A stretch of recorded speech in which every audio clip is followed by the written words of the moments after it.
सभी को नमस्कार। विमर्श पोर्टल पर अपलोड प्रश्नों के हल हम देख रहे हैं। कक्षा 12वीं गणित सेट ए है। सही विकल्प चुनकर लिखिए। यदि ए बराबर 1 2 3 हो तो ऐसे संबंध जिनमें अवयव 1 2 तथा 1 3 हो और जो स्वतुल्य तथा सममित हैं किंतु संक्रामक नहीं है की संख्या होगी। इस सवाल को करने के लिए सबसे पहले हम ये कहेंगे कि हमें ए बराबर दिया है 1 2 3। सबसे पहले हम ए क्रॉस ए ऑर्डर्ड, हम कहते हैं ऑर्डर्ड करके हम कार्तीय गुणन जो रहता है वो लिखते हैं, क्योंकि हम जानते हैं जो भी संबंध होता है वो इसी का ही उपसमुच्चय होता है या इसके बराबर होता है। तो हम लिखेंगे 1 1 1 2 1 3 2 1 2 2 2 3 और 3 1 3 2 3 3। ये एक राशि लिखा। अब वो क्या कह रहे हैं, संबंध आर ऐसा बनाना है जिसमें 1 2 और 1 3 तो है ही, लेकिन साथ में क्या हो, वो स्वतुल्य हो और सममित हो। स्वतुल्य के लिए हमने देखा था ए अवयव है आर, फॉर आर ए अवयव है ए। तो हम देख रहे हैं यहाँ पर 1 2 3 अवयव हैं, तो हमारे पास हमने 1 2 और 1 3 तो ले लिया, ये तो हमें लेना ही है। 1 2 और 1 3 को तो लेना ही है। इनको मिला करके और ऐसे कितने संबंध बन सकते हैं जो स्वतुल्य और सममित हो लेकिन संक्रामक ना हो, तो हम प्रयास कर रहे हैं बनाने कितने बनते हैं। तो हम देख रहे हैं स्वतुल्य होना चाहिए। स्वतुल्य होना चाहिए मतलब 1 1 भी शामिल होगा, ये 1 1 भी शामिल होगा, 2 2 भी शामिल होगा, और हम बात करते हैं 3 3 भी शामिल होगा, तो ये स्वतुल्य हो जाएगा। फिर बात करते हैं क्या होना चाहिए, सममित होना चाहिए। सममित मतलब ए बी अवयव है R, this implies B A अवयव होगा आर का। For all A B belongs to A. अब देखेंगे यहाँ पर जब 1 2 है तो 2 1 भी आना चाहिए। क्लियर है, ये 2 1 भी आ गया। अब इसके बाद 1 3 है तो 3 1 भी होना चाहिए। 3 1 भी आ गया। 3 1 कहाँ है हमारे पास, ये 3 1। क्लियर, ये क्या हो गया हमारा, ये स्वतुल्य हो गया, सममित हो गया। संक्रामक में क्या होता था हमारा, ए बी अवयव है R, this implies comma B C अवयव है R, this implies A C अवयव होगा आर का। For all A B C अवयव है, ए बी सी अवयव है ए कैपिटल ए के। अब देखिए यहां पर हम देख रहे हैं 3 और 3 6 7 अवयव हो गए, 2 अवयव रहे हैं। इनको अपन देखते हैं इसमें कौन सी बात है, ये वाली बात संक्रामक नहीं होती क्या, ये हमने बनाया है संक्रामक नहीं है, ये हम देखने जा रहे हैं। मान लीजिए हमने 2 1 लिया, 2 1 डेफिनेटली आर के अंदर है, 2 1 आर के अंदर है। अब हमने क्या किया, ये 1 3 लिया है, 1 3 अवयव है आर का, सही है। दिस एम्प्लाइज तो 2 3, देखो अब 2 3 इसके अंदर नहीं है, आप देख भी रहे हैं 2 3 और 3 2 रह गया, तो अवयव नहीं है किसके, आर के। फॉर ऑल 1 2 3 अवयव है। तो आप देखेंगे इसमें से ए क्रॉस ए में से केवल 2 3 और 3 2 रह जाते हैं। हम कहते हैं कि ये एक ही रिलेशन हम बना पा रहे हैं, बाकी और रिलेशन हम नहीं बना पा रहे हैं।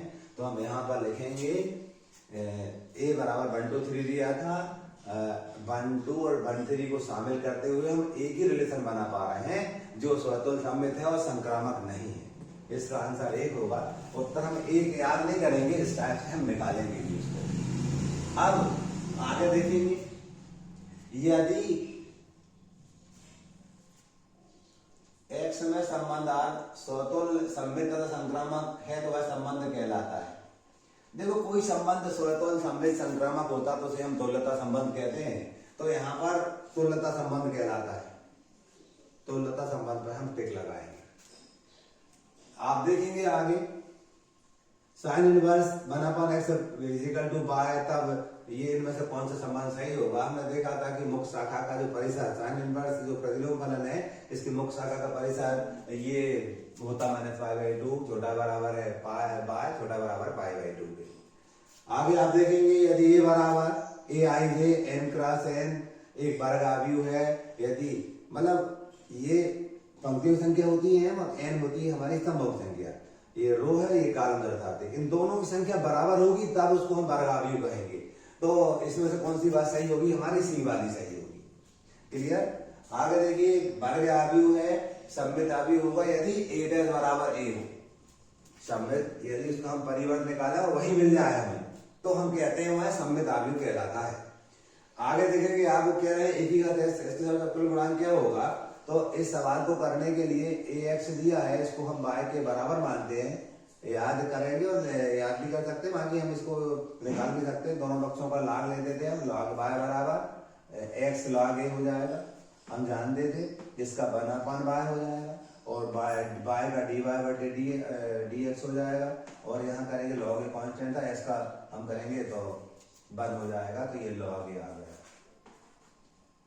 आगे हम बात करते हैं टू द बेस अंडरस्टूड छिपा रहता है उसमें, जैसे ही हम इसको करेंगे आगे तो dy/dx इक्वल टू ये y इधर जाएगा y log a to the base e। अब y का मान क्या था हमारे पास? y का मान था a की घात है, तो a की घात x log a to the base e, a की घात x log a to the base e, a की घात x log a to the base e, ये इसका आंसर होगा। इस टाइप से हमने सही विकल्पों को हल किए पहले 6। क्वेश्चन नंबर 2, रिक्त स्थानों की पूर्ति कीजिए। साइन एक्स क्यूब का एक्स के सापेक्ष अवकल गुणांक ज्ञात कीजिए। माना हमने y बराबर हमारा साइन एक्स क्यूब है, इसका डिफरेंशिएशन करेंगे हम d/dx साइन एक्स क्यूब। हम जानते हैं साइन का करेंगे तो हो जाएगा cos एक्स क्यूब और एक्स क्यूब करेंगे हम तो क्या हो जाएगा 3x²। तो हम लिखेंगे इसका जो आंसर होगा वह है 3x² cos x की घात 3, ये इसका आंसर हो जाएगा, खालिस्तान में आ गया। अगला कह रहे हैं अवकल समीकरण dy/dx equal to sin x solve करना है, हमें dy/dx equal to sin x solve करना है। हम जानते हैं इसको लिखेंगे dy equal to sin x dx, integrate करेंगे इसका y हो जाएगा, sin का माइनस cos x होगा और प्लस c लगाते थे, ये इसका आंसर होगा। और y is equal to minus cos x plus C, ये इसका आंसर हो जाएगा minus cos x plus C. अगला देखेंगे आप, ये हमें दे रखा था संबंध, हम जानते थे आई जे और के, हमने ये पढ़ रखा था, इसके माध्यम से करेंगे हम। तो क्या दिया था देखिएगा, आई कैप ब्रैकेट में जे कैप क्रॉस के कैप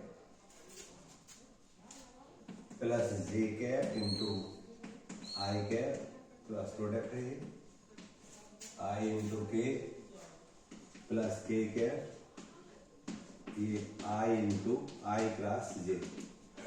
देखिएगा जे क्रॉस के आई होता है, तो आई इंटू आई प्लस जे लिखा हमने, आई क्रॉस के उल्टा है ना तो माइनस का आएगा, तो यहाँ माइनस लगाना पड़ेगा हमें, माइनस यहाँ लगा देंगे माइनस जे इंटू जे।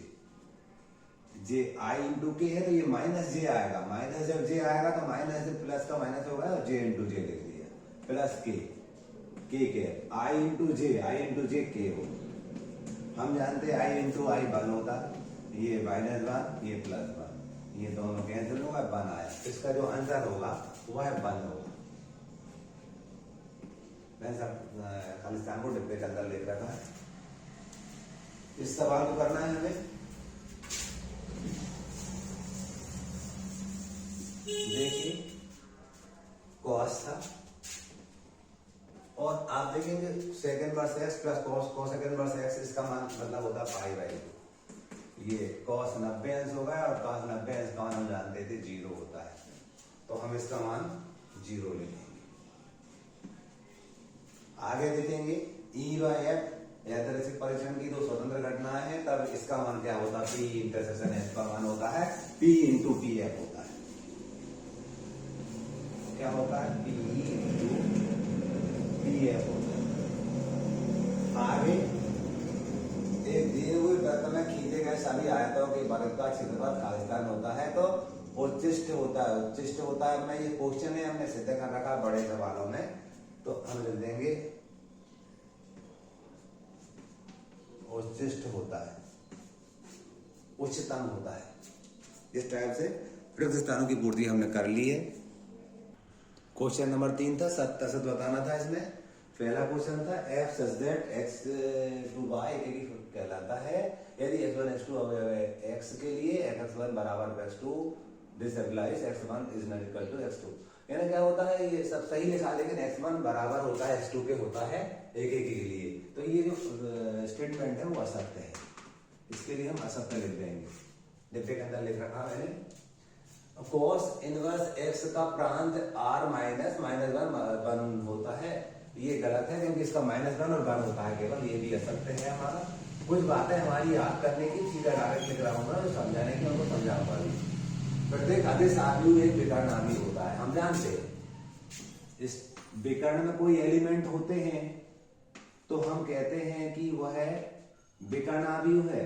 और आदेश आव्यूह की बात करते हैं तो विकर्ण में एक जैसे अवयव होते हैं, एक से अवयव होते हैं। डेफिनेटली जो भी विकर्ण आव्यूह हो, वो कह रहे हैं कि जो भी आदेश आव्यूह विकर्ण आव्यूह होगा, ये सत्य है।